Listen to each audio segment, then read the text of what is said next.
Hello my dear children, very good morning. You're most welcome in class 11th accountancy.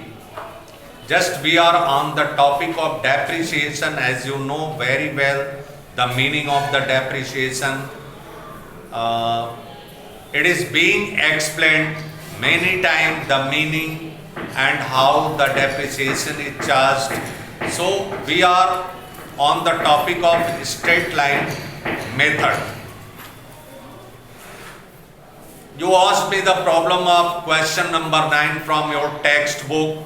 So now you can see, try to observe the information given in the question, my dear, on 1st April 2010.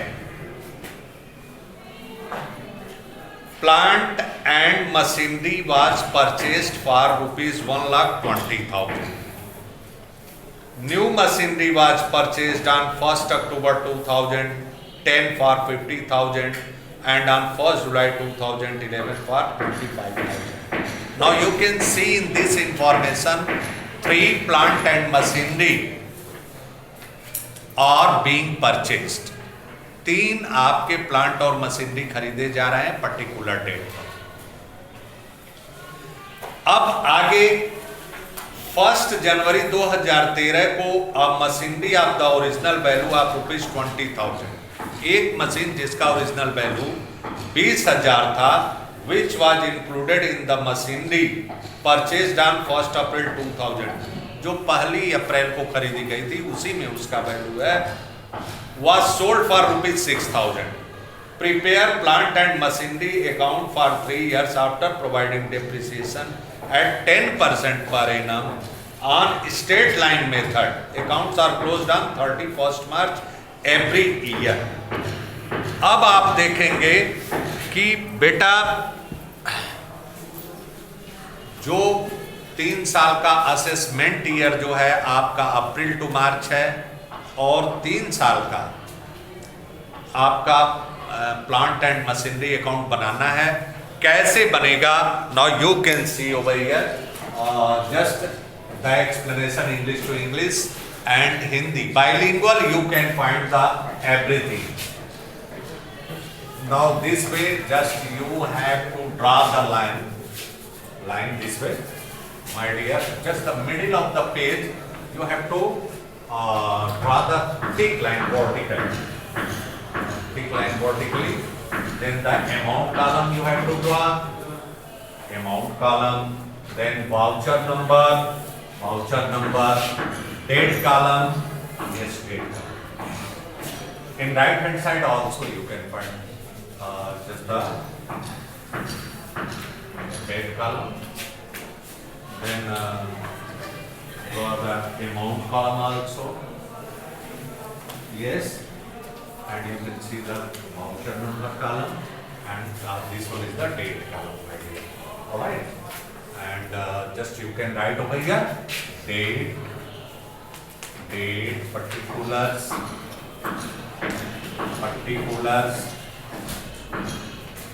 voucher number, amount, date. You can see, oh my goodness, just we have to draw the other line also, so we have to erase that. All right, yes, you can erase this.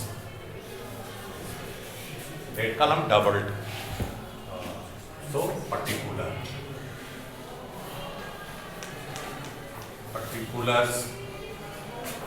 voucher number, and then the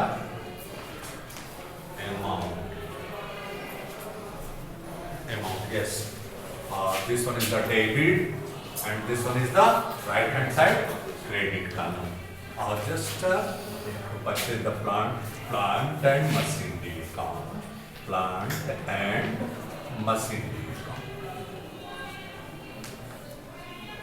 machinery account.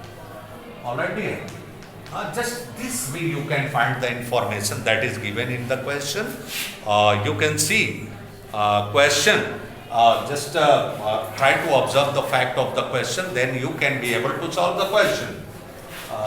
On 1st April 2010, means 1 4 10. You can see the plant has been purchased for rupees 1,20,000. Two bank plant number first. Just see my dear, 1,20,000. You have to enter in amount column 1,20,000. And then the second plant was purchased, new machinery was purchased first October 2010. And on 1st October 2010, 1, 10, 10. Just the two bank. The other plant has purchased. दूसरा plant खरीदा गया, दूसरा जो है उसी साल में खरीदा गया पर 50,000 का,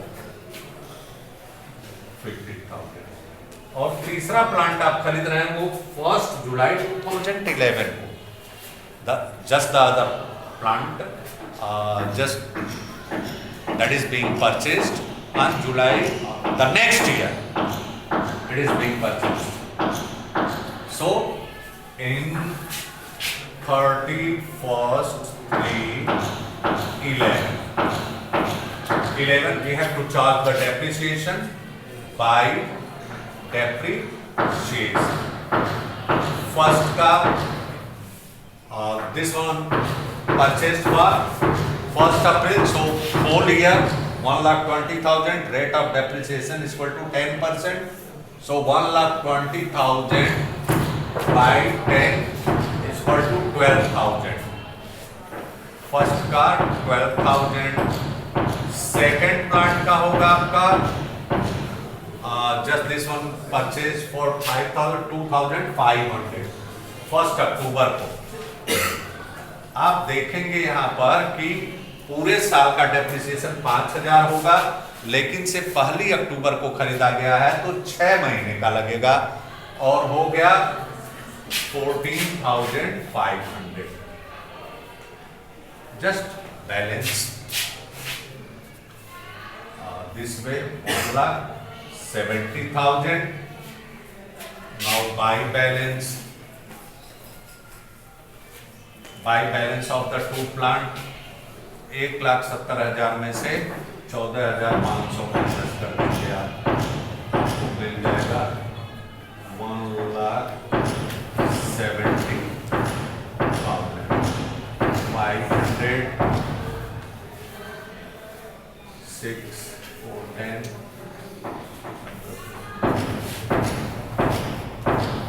1,56,500 by balance. Both the plants cast. So dear children, just you can see in next year begin with 1 4 11 2 balance. दोनों प्लांट का कीमत जो आपका दूसरा साल प्रारंभ हो रहा है वहां पर आ रहा है 1,56,500। अब आप डेप्रिसिएशन चार्ज करेंगे इसका। अब इसी साल एक और प्लांट खरीदा जा रहा है, 1 जुलाई को 1/7/11 को एक तीसरा प्लांट खरीदा जा रहा है। Just the third plant is being purchased. It cost 25,000. 25. All right. So 33 and 12. 31 को when the year comes an end on 31st March 2012 by depreciation तीनों प्लांट का लगा लीजिए। फर्स्ट प्लांट का होगा आपका 12,000, सेकंड प्लांट का होगा आपका ओरिजिनल कॉस्ट मेथड है 5,000, पूरा साल चल रहा है तो 6 महीने का था। और इसका होगा जुलाई में आपने लिया है 25,000 का तो जुलाई से लेकर के आप मार्च तक जोड़ेंगे तो अप्रैल मई जून 9 महीने का होगा। 9 महीने का डेप्रिसिएशन, तो आप एक साल का होगा 2500 इंटू 9/12, 3 3 जा 9, 3 4 जा 12, 4 से डिवाइड कर दो, 4 6 जा 20,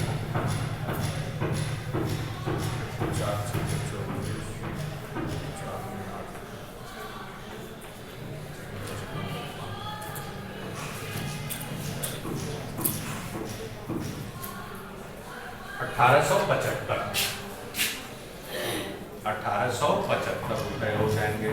अब जोड़े 12 5 17 है 18,875 पूरा डेप्रिसिएशन हो जाएगा 18,875। अब 31/3/12 को बाय बैलेंस दोनों का डिफरेंस निकालेंगे आप।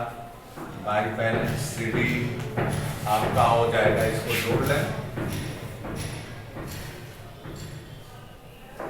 500, 6 5 11 को 1 5 2 7 8, 1,81,500 यहाँ लिखेंगे 1,81,500। आप देखते जाइए, फिर 5 5 10 को 0, 7 9 1 10 को 0, 8 1 9, 6 15 को 5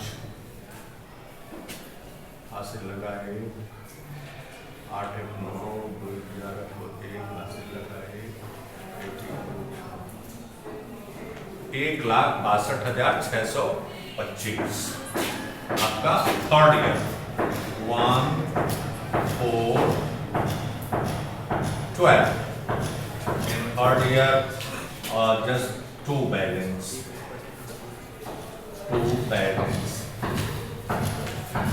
BD, two balance BD.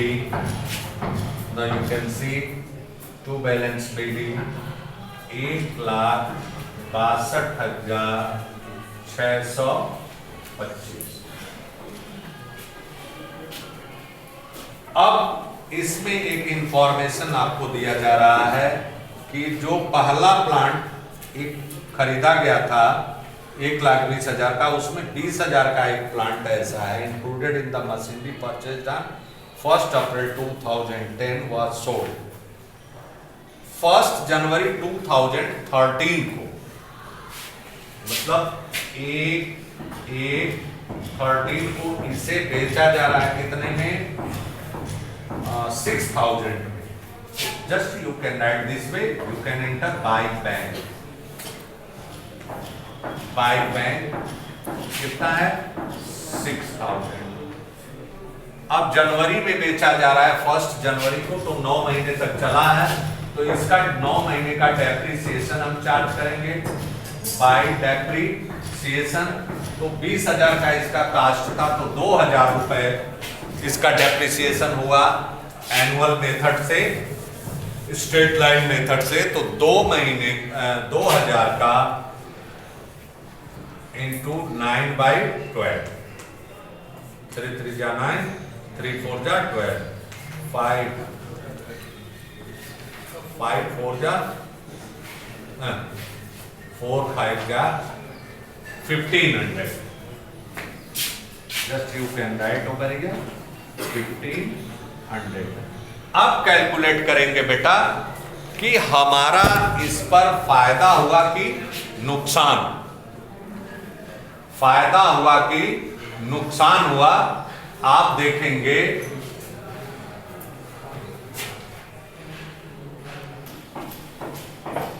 Now my dear children 1,500। अब इस पर एक छोटा सा वर्किंग नोट हम लोग करेंगे।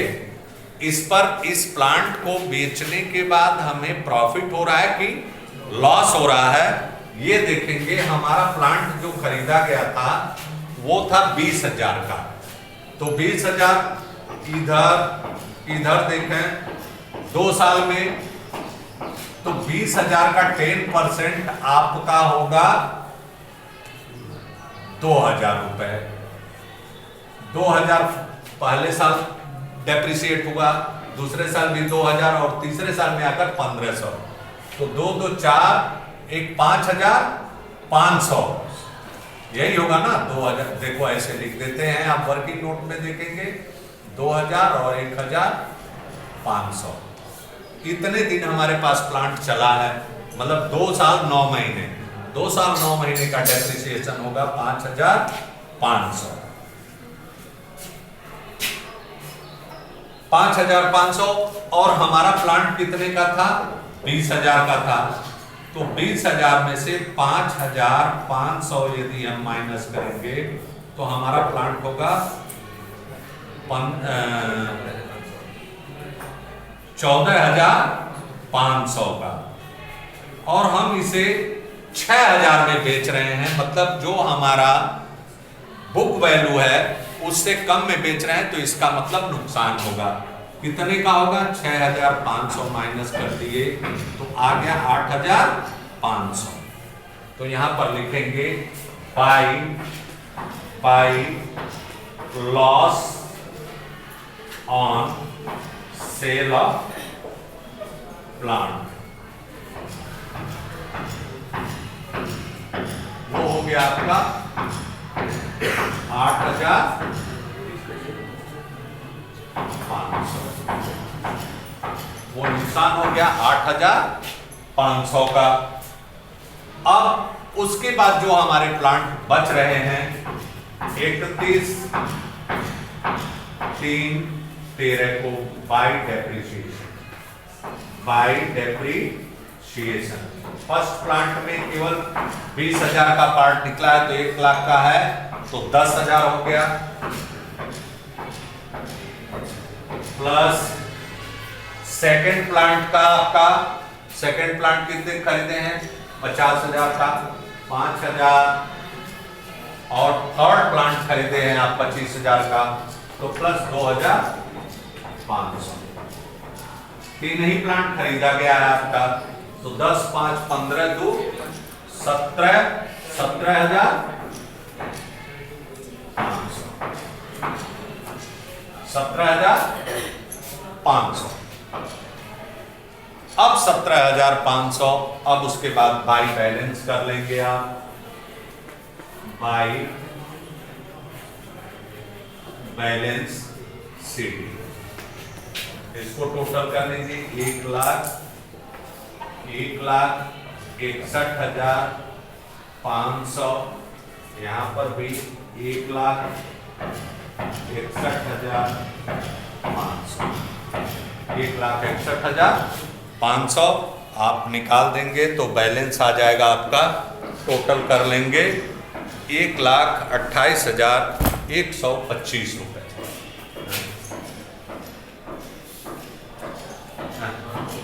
625, 1,61,625 है टोटल। 1,61,625। अब आप बैलेंस निकालेंगे तो 1,28,125 रुपए,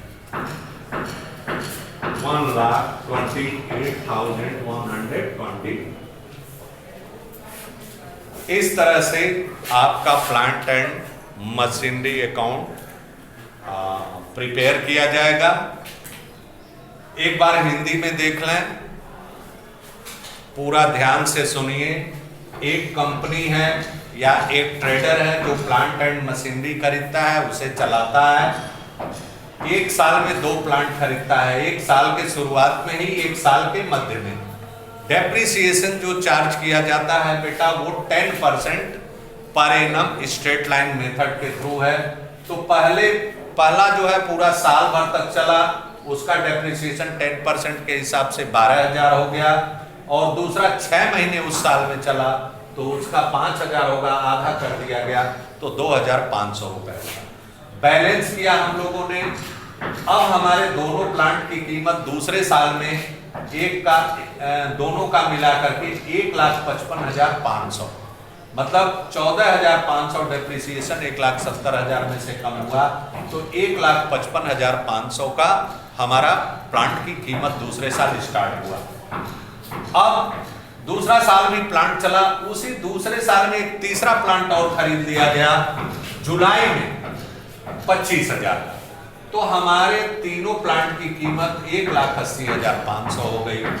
उसके बाद जब हम इसे चलाने के बाद इसका मूल्य में कमी किए, डेप्रिसिएशन चार्ज किए, तो डेप्रिसिएशन जब चार्ज किए तो पहले प्लांट का 12,000 है चूंकि स्ट्रेट लाइन मेथड, दूसरे प्लांट का 5,000 है, और तीसरा प्लांट हमने जुलाई में खरीदा, इसलिए एक साल का डेप्रिसिएशन 2,500 होता है। तो उस साल में केवल 9 महीने का डेप्रिसिएशन लगेगा, वो 1,875 रुपए। तो तीनों प्लांट का डेप्रिसिएशन मिलकर के 18,875 रुपए हुआ, और हमारे प्लांट की कीमत 1,80,500। उसमें से 18,875 जब हमने माइनस किया तो हमारे प्लांट की कीमत 1,61,625 रुपए तीनों प्लांट का है। अब तीसरे साल में ये कहा जा रहा है पहले प्लांट का एक हिस्सा 20,000 जिसकी कीमत थी, वो हमने 6,000 रुपए में 1 जनवरी को बेच दिया, 9 महीने चला करके बेच दिया। तो भाई सबसे बड़ी बात है 6,000 बेच दिया, उसका कैलकुलेशन हम करेंगे कि उस पर हमारा फायदा हुआ कि नुकसान हुआ। तो हमारा उस प्लांट जब 1 अप्रैल को खरीदे थे तो 20,000 का था। डेप्रिसिएशन का रेट जो होगा 10% के हिसाब से वो होगा आपका 2,000 रुपए। तो 2 साल 9 महीने का उसका डेप्रिसिएशन हमने निकाला तो 5,500 रुपए हुए। 2,000 एक साल का, 2,000 एक साल का 4,000 और 9 महीने का 1,500। 5,500 वैल्यू जब हमने कम किया तो हमारे प्लांट की कीमत जब बिका उस समय 14,500 थी। 14,500 के प्लांट को 6,000 रुपए में बेच दिया गया। तो 6,000 रुपए में बेचा गया तो हमारे प्लांट की का नुकसान 8,500 रुपए था। तो हमने यहाँ पर लिख दिया बाय डेप्रिसिएशन 1,500 और 6,000 में बेचे थे, और loss on sale of plant 8,500। अब जो बचे प्लांट हमारे पास, पहले प्लांट में 1 लाख का प्लांट बचा हुआ है, दूसरा 50,000 का और तीसरा 25,000 का। उसका रेट ऑफ डेप्रिसिएशन होगा, चूंकि 1 लाख स्ट्रेट लाइन मेथड है तो 10,000 होगा, दूसरे का 50,000 है तो 5,000 होगा, और तीसरे का 2,500। ये डेप्रिसिएशन चार्ज करने के बाद 1,61,625 रुपए में से हमने जब इसको माइनस किया, बैलेंस किया, तो 1,28,125 रुपए हमारे तीनों प्लांट की अब कीमत है। फिर नेक्स्ट ईयर इसी तरह से प्रोसीड करेंगे। इसी तरह से depreciation plant and machinery account